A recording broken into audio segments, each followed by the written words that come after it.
وعلیکم ورحمۃ اللہ تعالی وبرکاتہ۔ کل میں نے بتایا تھا آپ حضرات سے لہن خفی کی اقسام بیان کی تھی، اور حضرات گرامی لیجیے آج سے نیا ٹاپک شروع ہو گیا۔ نیا ٹاپک کیا ابتدا ہی ہے، یعنی کہ سب سے پہلے ہم جس علم کو پڑھتے ہیں اس علم کی ہم کو تعریف معلوم ہونا چاہیے، اور تعریف معلوم ہونے کے بعد اس کا موضوع معلوم ہونا چاہیے، اس کا لغوی معنی معلوم ہونا چاہیے، اس کی غرض و غایت معلوم ہونا چاہیے، اس کی اصل کیا ہے اصل معلوم ہونا چاہیے، اس کا حکم کیا ہے، اس کا فائدہ کیا ہے، اس کا ثبوت کہاں سے ہے، اور اس کی ضرورت کیا ہے، اس کا مرتبہ کیا ہے، اور وہ چیز اصلی ہے یا نقلی، یہ تمام چیزوں کو ہمارے اوپر جاننا لازم و ضروری ہوتا ہے۔ تو حضرات آج کے ٹاپک میں انشاءاللہ عز و جل آپ کو یہ 10-11 چیزیں بتاؤں گا، جن چیزوں کے اوپر آپ کی بالخصوص توجہ چاہوں گا۔ اگر آپ نے ان چیزوں کو اچھے سے یاد کر لیا تو انشاءاللہ عز و جل بہت کچھ حاصل ہوگا۔ لیجیے میں یہاں پر تحریر کرتا ہوں، اس تحریر کرنے کے لیے اپنی ویڈیو کو تھوڑا اسکپ کرنا پڑے گا۔ تو بات چل رہی تھی تجوید کی۔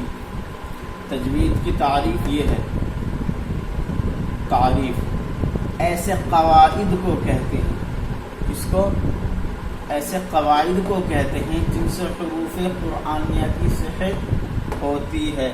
کس کو؟ ایسے قواعد کو کہتے ہیں جن سے حروف قرآنیہ کی صحت ہوتی ہے۔ کس سے ہوتی ہے صحت؟ کس کی ہوتی ہے؟ حروف قرآنیہ کی صحت جن سے ہوتی ہے اس کو تجوید کہتے ہیں، ایسے قواعد کو تجوید کہتے ہیں۔ اچھا، اصطلاح قرہ میں حروف کو صحیح مخارج اور صفات کے ساتھ حرف ادا کرنے کی تجوید کہتے ہیں۔ اصطلاح قرہ میں حروف کو صحیح مخارج اور صفات کے ساتھ حرف ادا کرنے کو تجوید کہتے ہیں۔ دیکھو، جس چیز کو بھی ہم حاصل کرتے ہیں اس کا کوئی نہ کوئی موضوع ہوتا، کوئی نہ کوئی اس کی غرض و غایت ہوتی، کوئی اس کا حکم ہوتا، اصل ہوتا۔ تو تجوید کا جو موضوع ہے قرآن پاک کے حروف تہجی، یعنی ٹاپک کیا ہے اس کا؟ قرآن پاک کے حروف تہجی، یعنی الف با تا سا وغیرہ، ان کی صحت اس کا موضوع ہے۔ اور اس کا معنی کیا ہے تجوید کا؟ تو تجوید کا لغوی معنی ہے اچھا کرنا، عمدہ کرنا۔ کیا کرنا؟ اچھا کرنا، عمدہ کرنا۔ اس کی غرض کیا ہے؟ تو اس کی غرض غایت ہے قرآن پاک کو صحیح پڑھنا اور ایسی غلطی سے بچنا جس سے معنی میں فساد ہو۔ کیوں پڑھتے تجوید کو؟ کیا غرض ہے، کیا مطلب ہے؟ مطلب یہ ہے، غرض و غایت یہ ہے کہ قرآن پاک کو صحیح پڑھنا اور ایسی غلطی سے بچنا جس سے معنی میں فساد ہو۔ اس طریقے سے میں نے کل بتایا تھا کہ اگر الحمد کو الحمد پڑھ دیا کسی شخص نے تو لحن جلی ہو جائے گا، اور جب لحن جلی ہو جائے گا تو اس سے نماز درست نہیں ہوگی۔ ایسی نماز کا دوبارہ لوٹانا ضروری ہے۔ اور اصل کیا ہے تجوید کی؟ تو تجوید کی اصل ہے مخارج اور صفات۔ کیا ہے اصل؟ مخارج اور صفات ہیں۔ اور حکم کیا ہے؟ حکم تجوید کا حکم یہ ہے، اس کا سیکھنا فرض کفایہ۔ کیا کرنا؟ تجوید کا سیکھنا فرض کفایہ ہے، اور تجوید کے ساتھ قرآن مجید پڑھنا فرض عین ہے۔ حکم اس کا یہ ہے کہ تجوید کا سیکھنا فرض کفایہ اور تجوید کے ساتھ قرآن مجید کو پڑھنا فرض عین ہے۔ اب بچا ہے اس کا فائدہ کیا ہے تجوید پڑھنے کا، اور اس کا ثبوت کہاں سے ہے؟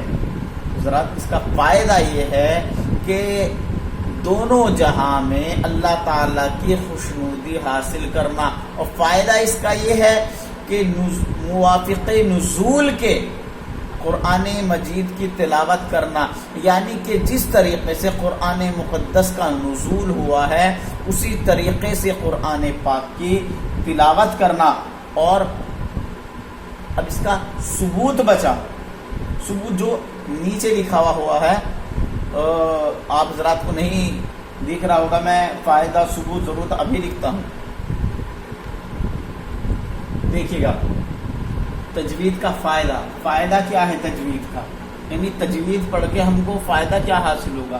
تو تجوید پڑھ کے فائدہ حاصل یہ ہوگا کہ اللہ اور اس کے رسول صلی اللہ تعالیٰ علیہ وسلم کی خوشنودی حاصل کرنا، یعنی ہم کس لیے حاصل کریں گے تجوید کو؟ اس لیے حاصل کریں گے کہ ہم اللہ اور اس کے رسول کی خوشنودی حاصل کریں گے۔ اور اس کا ثبوت کیا ہے؟ ذرا اس کا ثبوت ہے وَرَتِّلِ الْقُرْآنَ تَرْتِيلًا، وَرَتِّلِ الْقُرْآنَ تَرْتِيلًا، معنی اس کا مطلب یہ ہے کہ اور قرآن مجید کو ٹھہر کے پڑھو۔ کیسے کر کے؟ ٹھہر کے، رک کے، آہستہ آہستہ، یہ نہیں جلدی راجدھانی ایکسپریس بن گئے، ایسا نہیں جیسا رمضان میں ہوتا ہے، بلکہ قرآن پاک یہ کہتا ہے وَرَتِّلِ الْقُرْآنَ تَرْتِيلًا، کہ قرآن کو ٹھہر کر پڑھو۔ اور تجوید اصلی ہے یا نقلی؟ تو تجوید نقل کی ہوئی ہے، اور مرتبہ یعنی اس کا مرتبہ کیا ہے تجوید کا؟ تجوید کا مرتبہ یہ ہے، تجوید تمام علوم سے افضل و اعلیٰ ہے، تمام علوم سے افضل و اعلیٰ ہے۔